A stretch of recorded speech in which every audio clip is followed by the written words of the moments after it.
నాగ్ అశ్విన్ తీసిన pan India sensational movie కల్కి box వద్ద రికార్డులు కొట్టిన విషయం తెలిసిందే. దీనికి సీక్వెల్ గా వస్తున్న కల్కి 2 పై భారీ అంచనాలున్నాయి. కానీ కల్కిలో ప్రభాస్ కి జోడీగా నటించిన దీపిక పదుకొణెని చిత్ర బృందం నుంచి తీసేసిన విషయం మనకు తెలిసిందే. అయితే కల్కి 2 లో హీరోయిన్ ఎవరో ఇప్పటికీ బయటికి రాలేదు. తాజాగా అందిన సమాచారం ప్రకారం ప్రభాస్ కి జోడీగా పలు పేర్లు పరిశీలనలో ఉన్నాయి. అవేంటంటే సాయి పల్లవి, అనుష్క, ఆలియా భట్ మరియు కళ్యాణ్ ప్రియదర్శిని పేర్లు ప్రధానంగా ఉన్నాయి. ఫ్యాన్స్ మాత్రం అనుష్క ప్రభాస్ కాంబినేషన్ రావాలని కోరుకుంటున్నారు. మరి మీరేమంటున్నారో కామెంట్ రూపంలో తెలియజేయండి. నాగ్ అశ్విన్ తీసిన పాన్ ఇండియా సెన్సేషనల్ మూవీ కల్కి బాక్స్ వద్ద రికార్డులు కొట్టిన విషయం తెలిసిందే.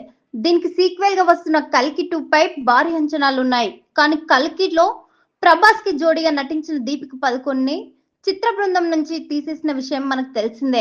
అయితే కల్కి 2 లో హీరోయిన్ ఎవరో ఇప్పటికీ బయటికి రాలేదు. తాజాగా అందిన సమాచారం ప్రకారం ప్రభాస్ కి జోడీగా పలు పేర్లు పరిశీలనలో ఉన్నాయి. అవేంటంటే సాయి పల్లవి, అనుష్క, ఆలియా భట్ మరియు కళ్యాణ్ ప్రియదర్శిని పేర్లు ప్రధానంగా ఉన్నాయి. ఫ్యాన్స్ మాత్రం అనుష్క ప్రభాస్ కాంబినేషన్ రావాలని కోరుకుంటున్నారు. మరి మీరేమంటున్నారో కామెంట్ రూపంలో తెలియజేయండి.